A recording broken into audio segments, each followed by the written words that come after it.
Hey folks, welcome back to the Leeds Gamer. It's match preview time, and this match is Leeds United versus Brentford at Elland Road. I think it's another evening kickoff as well, so this really is an opportunity for Leeds United to really take the bull by the horns and shake it around a bit, chuck it in the bin and get the win of the 3 points. I digress. Anyway, so team news. Daniel Farke has confirmed that every player is available for selection apart from Gabriel Goodmanson. And it pains me to say this, that one of our best players in GG is not available. After the most horrendous of situations where the referee, Thomas Bramall Lane, Sheffield United fan, possibly, with a name like that at least, forgot that he'd given Gabby a yellow card, and so decided that he had to give her another yellow card despite hesitation and all the rest of it, of which ultimately resulted in a red card. Should never have happened, and then didn't dish out the same treatment to Brennan Johnson to make it 10v10, which was bloody scandalous. But that's a previous match, and we're going to talk about Leeds versus Brentford. So anyway, so I think that the players missing out for the Leeds side will be Elimelier and Alex Cairns as per usual.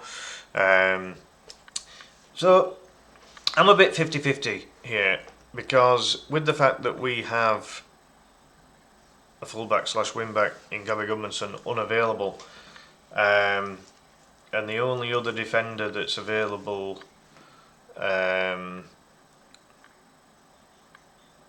outside of that is Sebastian Bornau, I think that Sam Byram could appear on the bench, because otherwise you then have an imbalance of players available for the subs bench. So it means then that any one of possibly Ilya Gruev, Autanaka or Sean Longstaff would possibly have to miss out completely to facilitate the subs bench place for Sam Byram.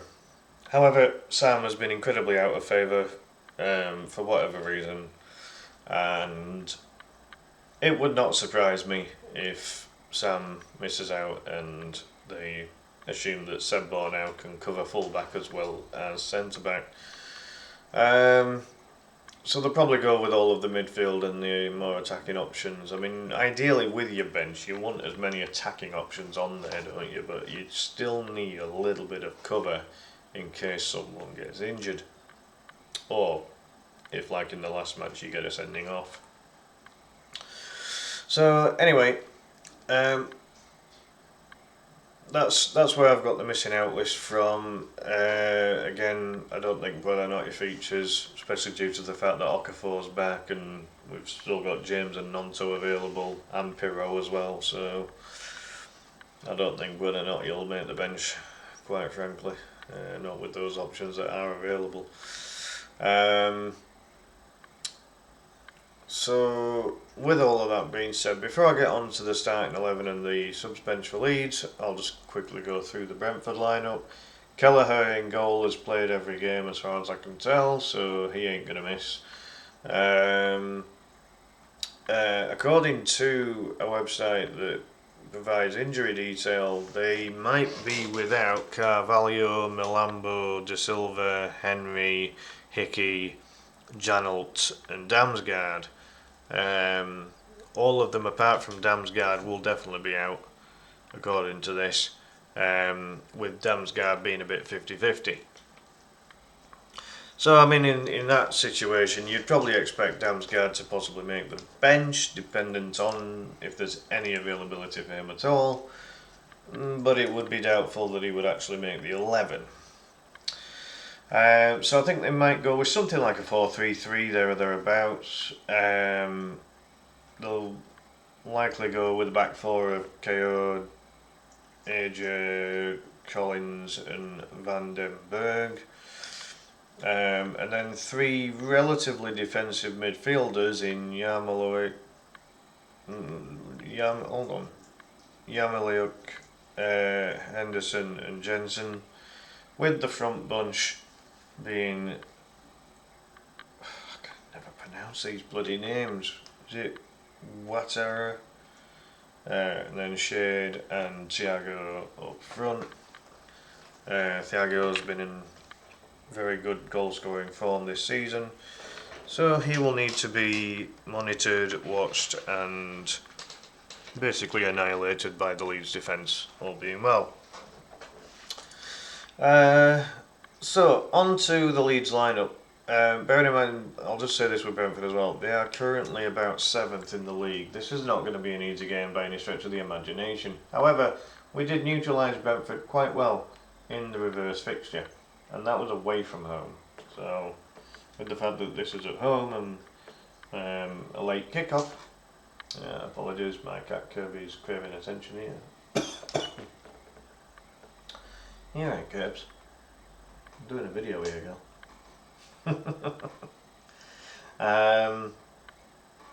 So yeah, you know, I think the Leeds really need to step it up, because that home match against Sunderland was very poor. You know, we really should have beaten them. So we need to make up for that now. Obviously the last match was away at Crystal Palace and we did quite well, but probably should have won that based on the fact that we had a penalty. But defensively we look very solid. So regarding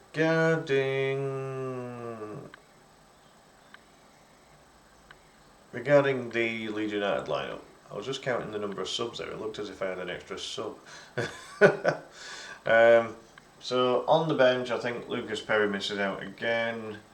Seb Bornau will be on the bench. As I say, I wouldn't be totally shocked if Sam Byram did get himself a place on the bench, just to balance out the number of positions covered on the bench. But it wouldn't surprise me if he missed out either, because he always seems to be the whipping boy, doesn't he, in terms of missing out on a squad position. I'd change the ruling. I'd just say that all 25 registered players in a squad can be available going on from next season. I would make that the rule, but it can only be the 25 registered players. If any of those 25 are unavailable, then you can't name them and you can't replace them with kids. But that'd be my take on it. Anyway, moving on from that. So yeah, I think, well, Seb Bornau being on the bench will be a no-brainer, because otherwise, if you don't have Seb on there as well, then we've got a problem with defence. But then there's a lot of midfield there. There's Gruev, Tanaka and Longstaff. Gruev's been in favour with Farker in recent times. Tanaka and Longstaff can't seem to get a start in the league. Same with Nonto and James, because we just simply don't play with wingers. But with no Okafor back, that gives us an option on the bench there. I don't think that Okafor will be fit enough to start, but certainly a good option to bring off the bench. And then Joel Pirro completes the lineup on the bench there. So as the starting 11's concerned, Carl Darlow in goal, Jadon Bogle right wing back. I've put James Justin at left wing back. I just think it's the closest natural replacement for Gabby Goodmanson that we've got. Again, Sam Byram can deputise there as well. I've gone with the back three of Joe Rodon, Jacobiol and Pascal Strout, because that did start the last game and they look very solid. I think it would be foolish to change that. I think that Biol's the perfect man to keep an eye on Thiago as well. Just like he's nullified umpteen number 9s previously. You know, he kept Strand Larsen fairly quiet. He kept Mateta fairly quiet in that match against Crystal Palace, and he's kept several number 9s quiet in the past. And he kept Thiago quiet in the reverse fixture as well, to be honest. So it makes sense to me. And then you've got Strauch and Rodon who are particularly good with the ball at their feet, as well as being very good defenders themselves. So it really makes sense. In my opinion, as good as James Justin's been at certain times of the season, our best centre-back trio is Rodon, Beal and Strauch. Midfield, Ampadu and Stack, with Aronson playing in a more advanced role, and as Aronson recently said in the official Leeds United podcast, he feels like he's being given a bit more of an attacking free role to an extent, which is allowing Brendan to play with that bit more freedom and to hopefully chip in with goals and assists. And then Lucas Metra and Dominic Calvert-Lewin up front, which kind of happened in the last match, but it really did feel more as if Metra and Aronson were kind of in a 2 behind Lewin as a 1, rather than it being Brendan as a 1 with Lucas and Dom as a front 2. Personally, I would prefer Brendan as a 1 and you know, as the one attacking midfielder with Lucas and Dom up front personally, but with that we'll see what happens. Score wise, I think we can win 2-1. I think that would be a realistic outcome with this. We lose quite a lot with us having Gary Goodmanson unavailable. However, I think with that, you know, the way that we've been playing in recent games, our right hand side could be very, very strong with the likes of Rodon, Justin and Bogle that all like to get forward, albeit Justin will be on the left hand side with this particular lineup. But again, Bogle and Rodon both very capable of going forward and assisting with the attacks. Justin will give that more defensive kind of look on the left hand side and will obviously support Pascal Strauch. Because bearing in mind that Shade and Watara are very capable wingers / attackers in their own right. But I do feel that Brentford will play with a relatively defensive midfield, a bit like what we've done in the past, with Ampadu, Stack and Gruev all kind of playing in a defensive mould. I think that Brentford will rely on set pieces a bit like what we do sometimes, because their manager is a former set piece coach. So yeah, we're gonna have to be at his best. We've always got to be at his best, haven't we? Really. But the pressure's mounting up in the Premier League, especially down at the bottom. We are currently leading the race to survive, being on 32 points, with Tottenham on 30 and Nottingham Forest and West Ham being on 29. I would like us to win this match so that we can just put a little bit of daylight between ourselves and those below, and then hopefully Tottenham and Forest, when they play, hopefully they draw. West Ham, I mean, it'd be nice, in a sense it'd be nice for West Ham to win as well, so that then puts Tottenham Hotspur closer to the relegation zone. If Nottingham Forest were to win as well, then that would put Tottenham in the bottom 3, which would be quite nice to see in a sense, really.